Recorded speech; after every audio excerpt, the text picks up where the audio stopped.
Salut à tous, c'est Judge, content de vous retrouver à nouveau pour une nouvelle vidéo de Gunpla d'Unboxing. Ouais, j'ai un petit peu renommé, je me disais review, analyse. Finalement, je me dis, étant donné que je vous montre les kits qui sont, je vous les déballe en fait devant vous à la caméra, je me dis, ce sera de l'unboxing. Bon, après en même temps, j'ai pas inventé la roue non plus, faut pas exagérer. Par contre, je ferai toujours une section review, je pense, un peu plus tard sur la chaîne, où là je vous montrerai le Gunpla tel qu'il est assemblé, et pour montrer les articulations et tout ce qu'on peut faire au niveau des possibilités et autres, les détails. Enfin bon, voilà, vous avez bien compris, enfin le Gunpla tout assemblé, tout comme il faut. Aujourd'hui, si vous avez vu le titre de la vidéo de quel Gunpla on va parler d'une dinguerie monumentale. Je vais bien sûr parler du Gundam Moon. Le Gundam Moon que j'ai acheté samedi dernier au manga Hobby Store à Paris République. D'ailleurs ils en ont encore, je crois qu'en rayon ils en ont encore peut-être une vingtaine, ils ont peut-être encore en stock. C'est un Gundam, un vieux modèle qui date de 2018, voilà exactement. Et en fait ce Gundam là, beaucoup de boutiques en France actuellement, ils ont eu beaucoup de réassorts. J'ai vu il y a énormément de boutiques qui l'ont reçu, il y a Zone Gunpla qui l'a reçu, il y avait, je crois qu'il y avait Mechanico, je crois qu'ils en ont eu à un moment donné. Mecha Universe peut-être, je suis pas sûr. Et donc la boutique de République, ils en ont eu plein, ils en ont eu une tonne de celui-là. Et autant dire que beaucoup de gens l'attendaient avec impatience son retour. Pourquoi? Parce qu'il semblerait que ce modèle, ce soit le meilleur des AG à ce jour. Alors, c'est là que j'ai posé une question à quelqu'un sur le groupe Facebook Gunpla France. Je lui ai dit, meilleur que le Calibarn? Et m'ont dit, j'ai jamais vu le Calibarn dans un classement personnellement. Moi si, mais c'est vrai que je reconnais que le Moon, à chaque fois que j'ai vu des critiques et des reviews sur internet, tout le monde a dit qu'il recommandait énormément ce modèle. Moi-même j'ai vu également, quand j'ai posté la photo sur Gunpla France que j'avais acheté cela, on m'a dit oh nickel, t'as fait un très bon choix, tu vas t'éclater, tout ça. Donc j'ai hâte de mettre la main dessus et puis de le commencer en tout cas. Pour ceux qui se demandaient d'où vient ce modèle, alors je crois qu'il est dans un animé celui-là, parce que j'ai vu des extraits sur YouTube où on peut voir le Gundam Moon. Alors pour une petite info, si sa gueule ne vous rappelle pas quelque chose, enfin on a du mal à voir, vous le verrez peut-être un peu plus près en fait, c'est que ce Gundam là, c'est en fait apparemment le prototype du Sazabi. Sazabi que je n'ai d'ailleurs, je croyais que j'avais présenté sur la chaîne, et pas du tout. Je crois que j'avais fait une vidéo d'unboxing de Sazabi, et non, en fait j'ai complètement zappé de vous le faire alors que je l'avais acheté à Japan Expo. C'était il n'y a pas très longtemps que je l'avais pris. J'avais même fait des photos d'ailleurs sur mon Insta. Je vous ferai peut-être une vidéo du review, le Zabi, le RG, attention, j'entends bien par là. C'est une masterclass. Je vous le recommande d'ailleurs fortement de vous le procurer parce que vous allez voir, vous allez vraiment passer des bonnes heures de montage dessus. Le Zabi, en fait, avant qu'il y ait eu ce modèle-là, il y a eu un prototype et c'est celui-là. Alors, il y a quelques ressemblances, surtout au niveau du fusil, les épaules, les jambes un petit peu, mais il n'a pas vraiment la même échelle, la même taille, on peut dire ça comme ça, donc voilà. Ce modèle, alors vous peut-être le voir sur l'étiquette, vous pouvez l'avoir à 39 €, ce modèle. Donc s'il y en a qui vous le vendent beaucoup plus que 39 €, ce sont des voleurs, voilà, n'achetez pas chez eux. Si vous le voyez donc à 39 €, voire moins, foncez, c'est un bon prix. Alors vous pouvez dire que 39 € pour un AG, ça paraît un peu cher, mais regardez l'épaisseur de la boîte, vous allez peut-être vite comprendre pourquoi. Et je peux vous dire que la boîte est pleine à craquer. Vraiment, je ne plaisante pas du tout. Écoutez, on va arrêter d'en parler. Je vais vous montrer ce qu'il y a dans la boîte. Allez, c'est parti! Donc comme vous pouvez voir, en fait, on a ici un magnifique box art. On peut voir le Gundam avec les mains ouvertes, l'espèce de lune de Psychoplate que l'on verra tout à l'heure. Et une position qui est magnifique. Donc comme vous pouvez voir, il est donc à 39,99 €. Bon, 40 € si on arrondit. Donc ouais, magnifique box art. Et donc ils indiquent bien qu'on peut voir ici que le modèle date bien de 2018. Je vous montre le côté de la boîte. L'autre côté de la boîte, donc on peut voir, donc voilà, vous avez donc le Gundam Moon que vous pouvez voir, donc l'arrière, le devant, et on peut voir également tous les accessoires aussi, donc le fusil d'assaut, l'espèce de sabre hache, ils disent Beam Tomahawk, ouais, donc c'est ça, c'est une hache en fait où le faisceau c'est vraiment beaucoup plus agrandi que prévu. Vous avez également des sortes de mini boomerangs, les psychoplates qui sont en plusieurs plaques, parce que où est-ce que vous voyez ici, c'est pas une plaque unique en fait, c'est ça en fait que vous voyez. C'est dingue hein, quand même. Hein. Et il vous montre même que les psychopathes, vous voyez, vous pouvez les séparer et les arranger comme vous voulez, et avec un mécanisme pour verrouiller sans problème. Et apparemment, bah, on peut croire que c'est très vendeur et que en fait c'est pas si ouf que ça, mais en vérité, bah, beaucoup de gens n'ont jamais eu de soucis avec ce système-là, donc je pense qu'à mon avis, on peut faire totalement confiance à ce qui est indiqué sur la boîte. Pas mal de poses assez sympathiques, hein, on peut le voir, hein, voilà, c'est dynamique. Hein. Avec le fusil à la main, le sabre en question, les boomerangs qui sont cachés dans les avant-bras aussi, on peut voir aussi également. Comme on peut voir aussi une autre vue aussi du psychoplate, où là c'est carrément rangé de deux côtés, hein, ouais, qu'on peut faire aussi. Donc, non, très belle pose. On peut voir également qui montre aussi qu'il y a des niveaux de détail aussi absolument hallucinants pour un G. Et je vous confirme effectivement que c'est pas exagéré. Le niveau de détail est absolument hallucinant pour un G qui date de 2018. Il y a apparemment aussi une articulation aussi au niveau de la jambe pour l'armure. Enfin, ça a l'air complètement fou quand même. Hein. Oh, et en plus, apparemment, il y a aussi des mains ouvertes qui sont vendues dedans. Non mais, ok, c'est complètement dingue. Et alors, oui. Et c'est marqué aussi également l'Action Base 5 qui normalement est vendu séparément et qui des fois est une chienlit à trouver. Et bah devinez quoi, elle est incluse dedans. Oui, cette Action Base là que vous voyez, elle est dedans. C'est un truc de fou. Hein. Ah non mais je vous dis franchement, il n'y a aucun de foutage de gueule de la part de Bandai. Là pour le coup, vous comprenez bien pourquoi ce modèle, bah, il est une grosse dinguerie. Je vous montre l'autre côté de la boîte. Alors, exceptionnellement, le côté de la boîte, on n'a pas donc le point de vue de la figurine en elle-même. On a plutôt en fait encore un autre box art magnifique du Moon. Et on a aussi un historique du Gundam Moon de ce qu'il est. Hein. On a à la fois en japonais et en anglais. Hein, donc, qui décrit en fait le Gundam Moon en question. Voilà. Et qui fait partie d'ailleurs de l'Universal Century, c'est-à-dire dans le même univers donc que le Ainu que je vous ai présenté en début d'année, le Zabi que je vous ai parlé tout à l'heure, enfin voilà, tous ces modèles-là en question qui font partie de l'univers donc de ce Gundam Moon. On va voir ce qu'il y a à l'intérieur de la boîte. Donc à l'intérieur de la boîte, donc on a la notice que l'on verra tout à l'heure. Tac, je la pose là. Alors, on va voir donc les pièces. Comme vous pouvez voir, j'ai pas menti hein, quand j'avais dit que ça débordait de pièces dedans. Il y a tellement de pièces, j'ai pas du tout menti. Donc vous pouvez voir donc il y a un petit, en fait, il y a une grappe donc des psychoplates. Hein. Alors d'ailleurs c'est du rouge transparent, vous remarquerez. Vous voyez, on voit bien ma main à travers. Alors c'est-à-dire qu'en fait ce sont des plaques rouges que vous voyez, que vous mettez directement en fait sur les plaques blanches que vous avez pu voir. Directement. Et je me dis, il y a peut-être un truc à faire, je me dis, où je vais peut-être peindre l'intérieur des psychoplates avec de la peinture fluo qui réagit en fait à la lumière UV. Comme ça, en mettant la pièce en dessous, avec la lumière UV en dessous qui réfléchit, ça peut donner un truc très sympa en rouge. Ouais, voilà, c'est des idées que j'ai, je me dis pourquoi pas, ça peut être vraiment, ça peut venir faire un truc sympathique. Je vais voir, je vais tester. De toute façon, ça peut pas être une connerie de peindre l'intérieur en rouge fluo. Ça va pas dénaturer le Gundam en lui-même. Au contraire, ça va justement l'embellir. Encore plus. Donc, donc la grappe en question, une des grappes de blanc, que vous pouvez voir. Et regardez un petit peu les détails du psychoplate. Hop, monsieur Focus. Merci, monsieur Focus. Vous voyez, hein, c'est... totalement fou. C'est du HG, hein, c'est pas un RG hein, que j'ai dans les mains. C'est fou, hein.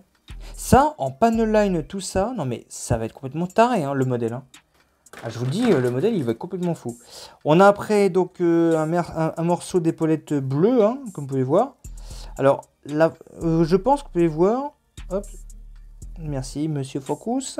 Vous pouvez voir en fait que justement, si vous connaissez bien le Zabi, vous pouvez voir on peut voir un simili avec les épaules, avec l'espèce de machin qui sont ici, je sais pas ce que c'est, qui sont comme le Zabi et le prolongement d'épaule qui est exactement pareil. Voilà. Ce qui vous montre à quel point que effectivement le Zabi et lui, bah effectivement il y a beaucoup de ressemblances. On a aussi d'ailleurs le dessous d'un pied aussi. Ça c'est par contre c'est curieux que pour un G ce soit monté comme ça par contre. D'habitude c'est les pieds, je sais pas si vous avez l'habitude de monter du HG, mais c'est généralement pas comme ça en fait que l'on monte certaines pièces. Alors après on a d'autres pièces en question, je crois que ça c'est pour les pièces des jambes il me semble. On a également aussi la même pièce également pour les plaques de devant, devant les jambes.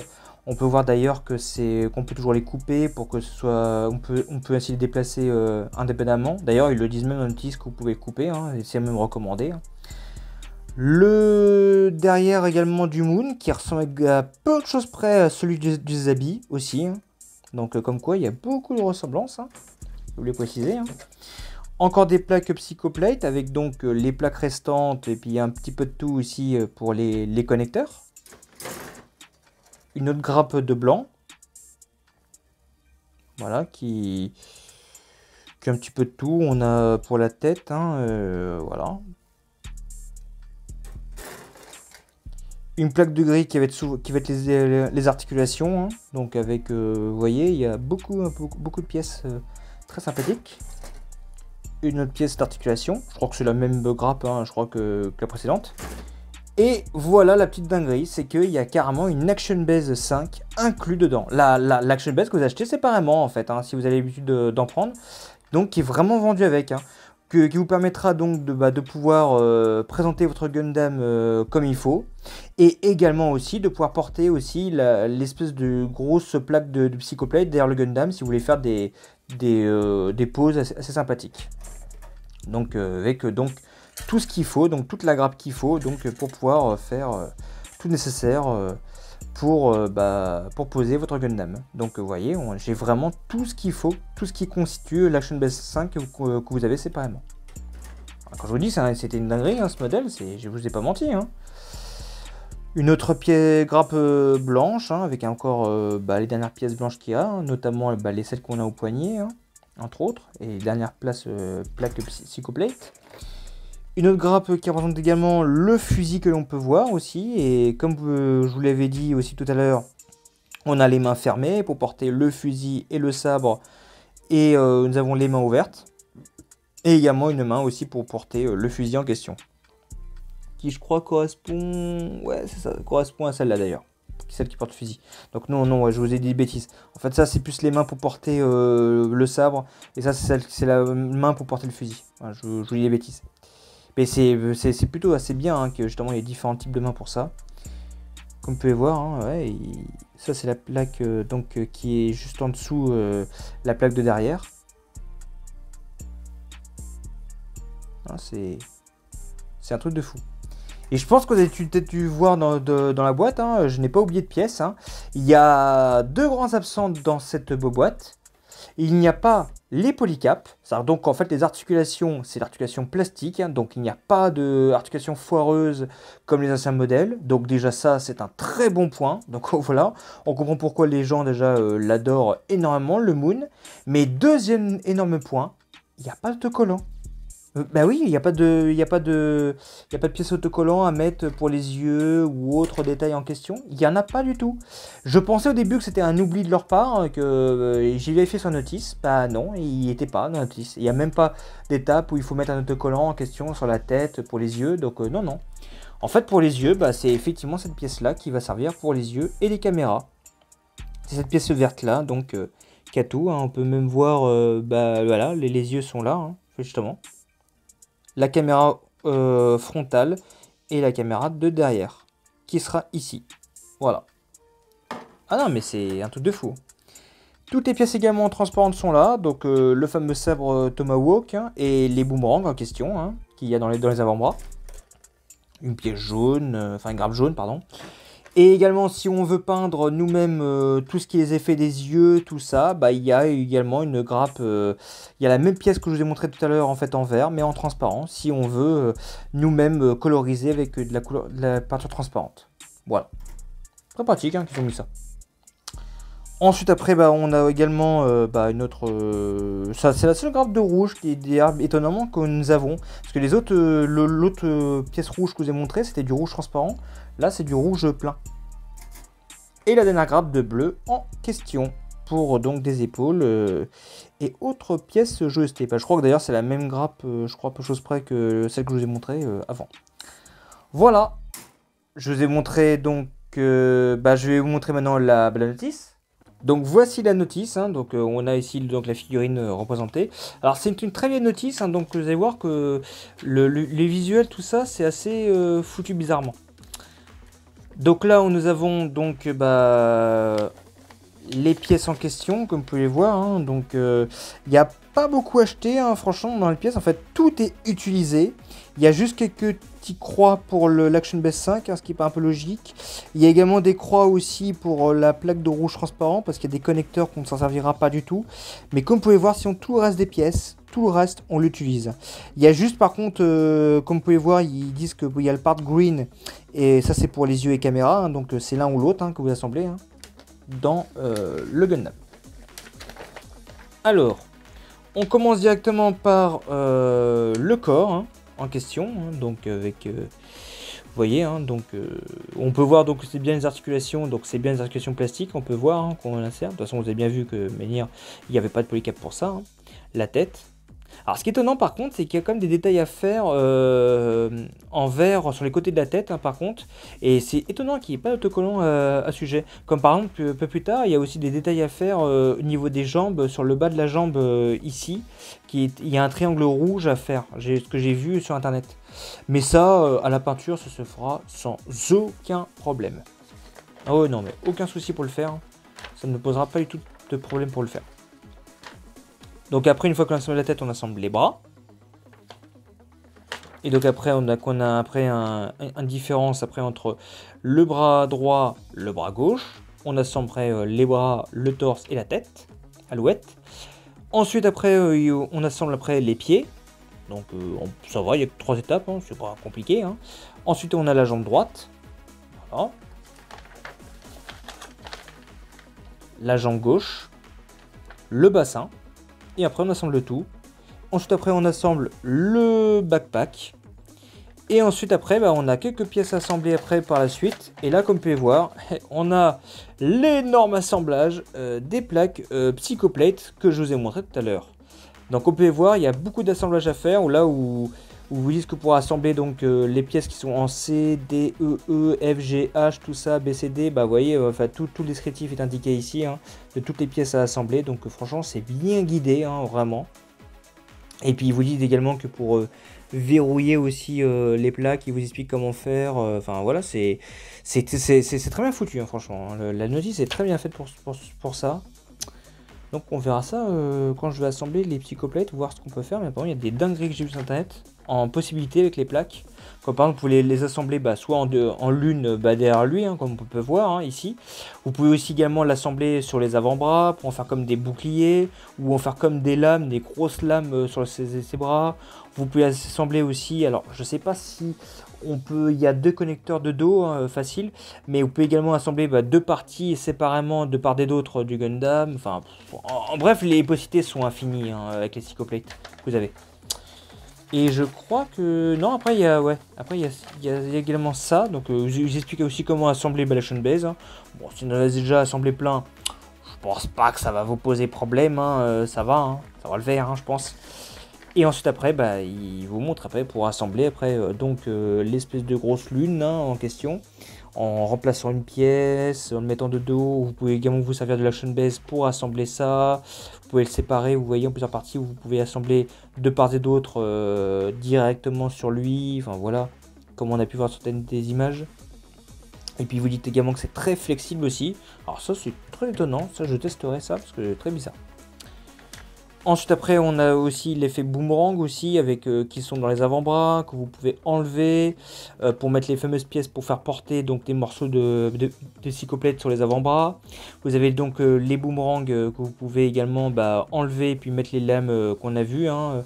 Vous pouvez faire un effet de lancer, enfin voilà, avec des supports en question vous pouvez le faire. Et évidemment vous avez également le sabre en question et le fusil qui est juste en 2 pièces. Hein. Tout simplement, il y a pas plus de pièces que ça, c'est vraiment montage simple quoi. Et en plus, et je crois que c'est tout, ouais. Il y a juste derrière en fait où justement là vous avez quelque chose. Donc là il vous réexplique encore l'historique donc du Gundam Moon. Hops. Voilà, il vous réexplique donc ce qu'on a vu dans la boîte. Hein. Il vous montre également les possibilités aussi que vous pouvez faire, également l'armement, de quoi il est composé. Et là, c'est ça que je voulais vous montrer, c'est que là on peut voir donc l'évolution donc du Sazabi. Vous avez le premier prototype, c'est l'AMS 123X Varguil. Alors ça, c'est un modèle où je me suis renseigné. C'est un HG Premium Bandai qui est sorti depuis quelques temps et qui n'est disponible qu'en édition limitée. Donc à vous de votre bonheur la chance de vous le procurer, mais apparemment c'est compliqué. Mais j'ai vu qu'apparemment le modèle était absolument dingue, lui aussi en termes de détails et d'articulation. Donc comme quoi que c'est toute la gamme de Zabi qui est totalement folle, hein, faut croire. Et donc on a le modèle Moon en question, hein, donc je vous ai présenté aujourd'hui. Et le RG Sazabi que je vous ai parlé dans la vidéo, que je possède aussi et qui est absolument dingue. Voilà, et vous avez également le color guide hein, si vous voulez repeindre le modèle. Voilà, et écoutez, c'est tout pour cette unboxing en question. Voilà, donc c'était tout pour l'unboxing donc du Gundam HG Moon. J'espère que cette vidéo vous a beaucoup plu. N'hésitez pas à liker, à vous abonner à la chaîne pour d'autres unboxings de Gundam et d'autres vidéos à venir sur la chaîne qui parlera de Gundam également par occasion. Je stream d'ailleurs assez souvent sur Twitch. Hein. Si vous voulez connaître un peu sur quoi je stream et sur quelle adresse de ma plateforme Twitch, allez dans l'onglet communauté de ma chaîne et vous aurez ainsi toutes les infos sur les jours sur lesquels je stream et sur quel jeu ça peut vous intéresser. Voilà, je vous fais des gros bisous et à plus pour de nouvelles aventures. Salut!